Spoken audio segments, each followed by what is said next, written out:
Hi everyone, welcome back to my channel. In today's video, we're going to talk about Chanel, and I'm going to lay out the 6 major missteps that I feel Chanel has made as a brand that is hurting them as well as hurting customers. So let's get started. The first major misstep that Chanel made was to let their quality decline. Let's take a quick walk down memory lane, shall we? For those of you who are OG subscribers or viewers of my channel, you might remember this video that I shared a couple of years ago. I had purchased a brand new Chanel Classic flap, very excitedly I might add, from the boutique, and unfortunately when I got home, I noticed that there was this loose stitch on the edge here, which, by the way, if it snags on something, would unravel the stitching on all the quilting. So unfortunately I had to bring it back to the boutique and they weren't able to do anything for me, so I got a refund. Then I purchased this one, mind you, after a price increase, and it had bubbled lining not only on the bottom of the lining, which I know is more typical these days, but also on the sides of the bag. It was all filled with air bubbles. Don't just go by my word though. If you think I'm too picky, look at this photo from Saki Saki, her Instagram account. She was talking about how she loves her new pink heart bag, but then after one use, believe it or not, the strap fell off.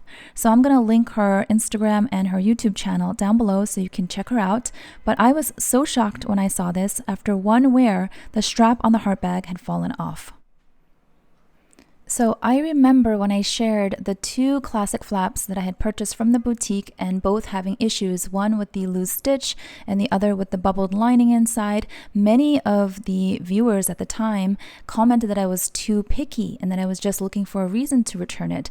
But I will say I was actually very, very disappointed and deflated because I was so excited to have each bag at the time. So the first one, I was so over the moon finally getting a classic flap, and I was very bummed to not be able to wear it that evening. I was taking it out so I could wear it.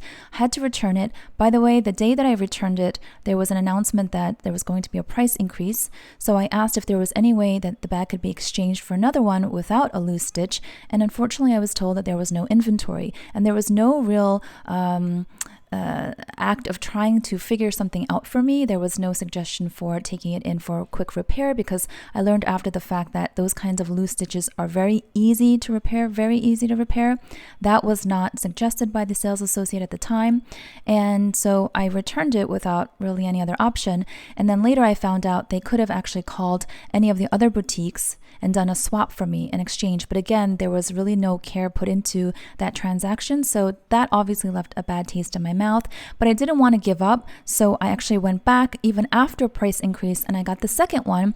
And even though some people said the bubbled lining is normal, it really bothered me because the bubble lining on the bottom of the bag was quite excessive. I mean, it was very, very filled with air, but also on the sides of the bag. You know, if you're talking about the walls of the interior of the bag, those were also filled with air bubbles. So that really concerned me. And then, of course, when I brought it in, the sales associate at the time said, this is normal, and kind of gave me the cold shoulder. And of course, I returned that too.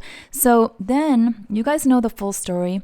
If you've been here a while, I wound up taking a chance and going pre-loved. It was my very first time ever buying anything pre-loved in my life. So I was very jittery about it, but I wound up getting this vintage pre-loved classic flap in the black lambskin. Again, I took a chance. The first 2 from the boutique were caviar, but I wanted to go for black lambskin because I guess the black caviar kind of left a bad taste in my mouth after those 2 bad experiences. And I got this from Fashionphile for a really good price in very nice condition. And I will say, even though this has been used for over 20 years, there are no quality issues. Yeah, there's some wear, but no quality issues, no bubbled lining, no stitching issues, no nothing. So I have to say, when sales associates tell you that quality issues or defects are normal, I think you really need to challenge that, because settling on a very expensive purchase like this never really feels good, does it? This one as well, my wallet on chain, I purchased pre-loved while it was listed in new condition, never used. It was still from the pre-loved market, again from Fashionphile. And then my jumbo as well was pre-loved secondhand, and I got this from a reseller on Instagram called Rue Street Bags. And again, these 3, although they might have some wear, or at least these 2 have some wear because they're secondhand, there are no defects or quality issues or concerns with craftsmanship. So my point is, I think that the quality issues have started in the last few years and have steadily declined, unfortunately, especially as I showed you the photo of the pink heart bag that Saki had purchased. She's a fellow YouTuber. Back last year, I think it was, she and I and a bunch of other ladies got together and did a Chanel giveaway together. She's super sweet. She collects all pink. And I know she was very excited about that pink heart bag, and I can't believe it still that after one use, the strap fell off. Now, I don't think I've ever done this before, but I want to share with you the imperfections on the newer bags that I purchased from the boutique. So after that whole long saga with the black classic flaps, I got the lambskin one from Fashion File, and then last year I purchased this beige clear caviar classic flap from the boutique from a lovely sales associate that I've been working with, who is very, very sweet and very she's just very honest and very kind, unlike the other two sales associates that I worked with earlier. Anyway, so this one here, in my eyes, it's good enough, and so that's why I purchased it. But I will say that when I got home and I undid the tissue paper, because the chain strap is usually wrapped in tissue paper, and I didn't really feel like undoing that whole thing at the boutique. I bought it, I brought it home, and here's what I noticed. And it's very mild, but what can I show you? Oh, here. So if you look at the leather here, all of the classic flap leathers on the chain strap are folded over like this, and I'll show you on my other bags. As you can see on this one, which is a newer one from 2021, the folding doesn't reach all the way over, so it leaves a little bit of a gap here, and in fact, in some spots, you can see the glue underneath. Okay, do you see that?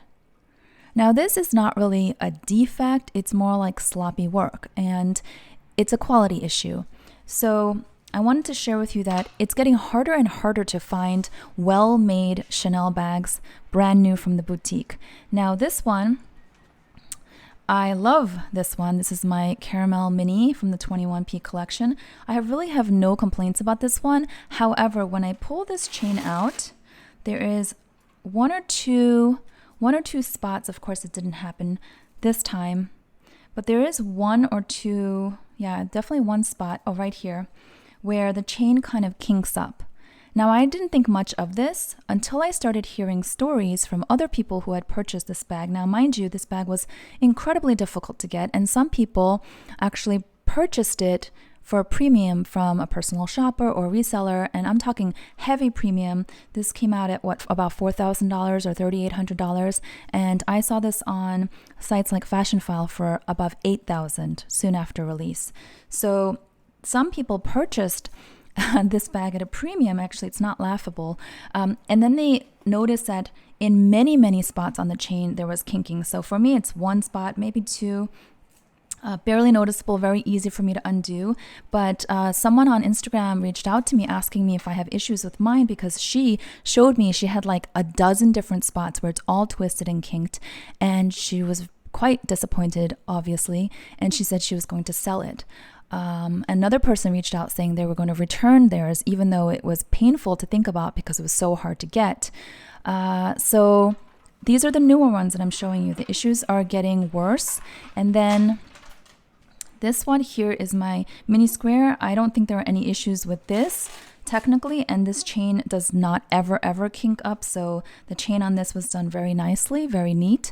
However, as you can see here, there's a little bit of a bulge on the side. This, again, I would not call this a defect, but I do think that it's not as tidy as it could be. This is all about craftsmanship, which then leads to the whole conversation of quality. So you see here, there's no bulging on the sides. It's pretty symmetrical. The classic flaps as well, although I have seen in the boutique ones where each side is bulging quite a bit. I understand if you overstuff your bags and then over time they start to bulge, but they really shouldn't be like that brand new. This one you can see, my oldest, and the jumbo. You can see there's no protrusion and all of that. So this, even here, it doesn't line up perfectly. It's not like a perfect compact square, if that makes sense.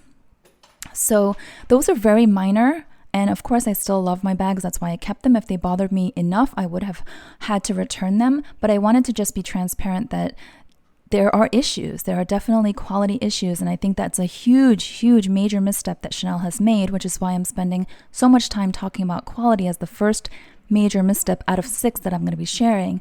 Because when you are talking about a luxury, expensive, high-end brand, you have to be able to trust that the items are well made, and we're no longer at that point. We now have to be very careful in terms of inspecting and deciding what we're going to choose to bring home, and we have to be very quick to decide before the return window closes, because there's a decent chance that you're going to find a quality issue when you get home, and you'd have to act really quickly if you do want to return it. Now, you guys know that I'm a huge fan of the Chanel Walks, the wallet on chains, and I happen to be very happy with both, thankfully. This one, purchased pre-loved, this one newer from the boutique, no issues as far as I can see it, but that doesn't mean I haven't seen some really wonky wallet on chains, and let me show you an example of one. All right, here's an example of a wonky wallet on chain, brand new in the boutique, black caviar, gold hardware. You don't need a magnifying glass to notice right away that the flap is uneven. So one side comes down lower than the other side. So the symmetry is off. Again, this is brand new, priced with the brand new price at $29.50 plus tax, and it's crooked. The second major misstep that Chanel has made is allowing their service to get sloppy, their customer service. Now, I've had my fair share of bad service, but don't take my word for it. Here is a snapshot of a fellow YouTuber's picture of rusty grommets on her brand new Chanel Classic flap. She spotted some black marks on the white caviar strap, and after taking a closer look, noticed with a Q-tip that the grommets on the inside were rusted. Here is a look at normal grommets, okay? Shiny hardware, no rust, no discoloration. Now, this is my problem with what I showed earlier from my fellow YouTuber. She had a defective bag, and I felt really bad for her because it's the white caviar classic flap, and she said it was like one of her dream purchases. She has plenty of other Chanel bags. This is the first time she ever experienced rusty grommets. She brought it into the boutique. I won't tell the whole story because you can watch her video. Like I said, I'll link it down below in my description box. But long story short, the lack of service that she got and the accusation that perhaps it was her fault for the rusty grommets, really, I mean, it made me uncomfortable while I was watching her video.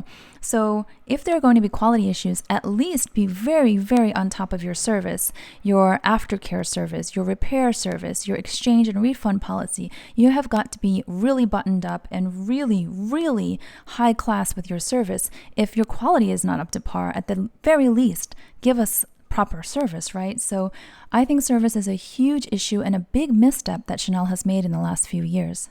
Oh, by the way, if you have an issue, now Chanel has a 2-year warranty, which is sort of laughable in my mind. But anyway, you can bring it in and you can get it serviced, right? So that's probably going to happen with the rusty grommets.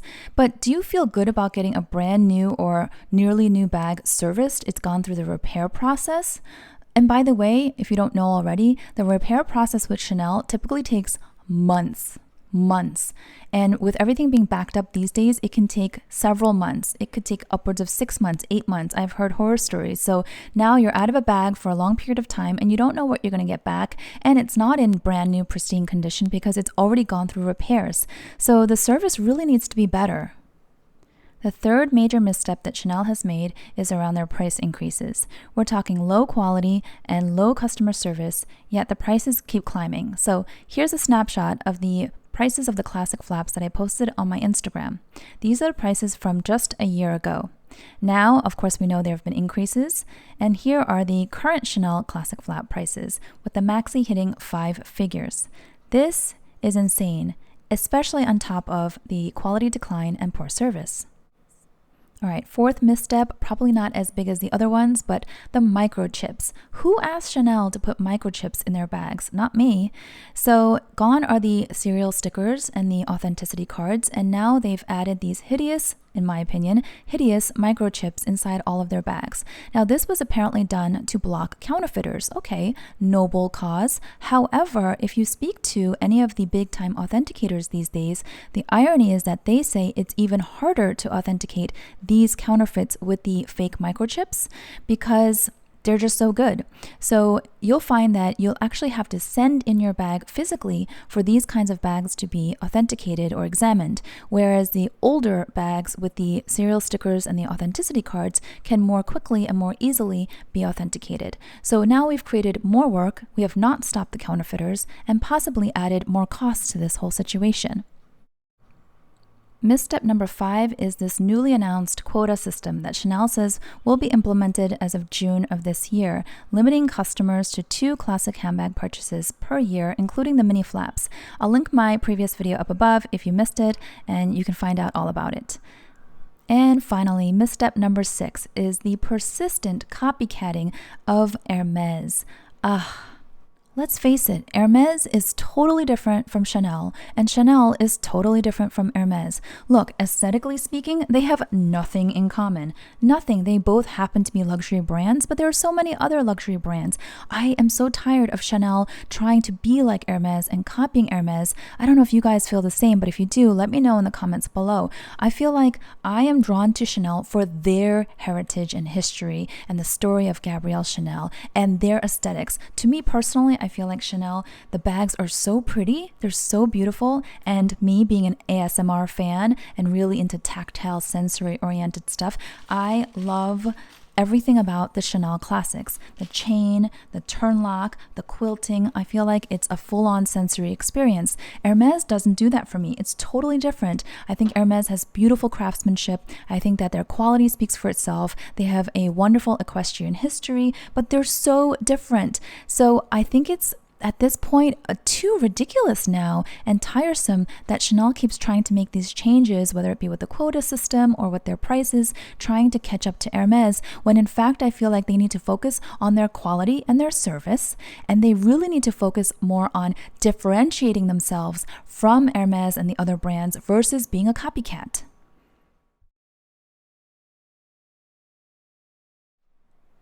All right, so those are the 6 missteps that I wanted to lay out in this video. Do let me know whether you agree or disagree or have any other thoughts down in the comment section below. At this point, I feel like I've taken Chanel off of their pedestal. I put them on the pedestal. I was a customer that really respected the brand and looked up to the brand and wanted to own so many of their items, right? But I've now officially taken them down from the pedestal because I have seen and heard way too much that has been disappointing. So while I'm still a fan of the brand, I'm going to be keeping my distance. I will not be purchasing anything anytime soon, and I'll be watching and hoping that they will course correct and get back on track and focus on the things that matter, such as their customers, their quality and craftsmanship, and stop hurting their own brand image. Thanks so much for watching. Please give this video a thumbs up if you enjoyed it, and I will see you all next time. Bye-bye.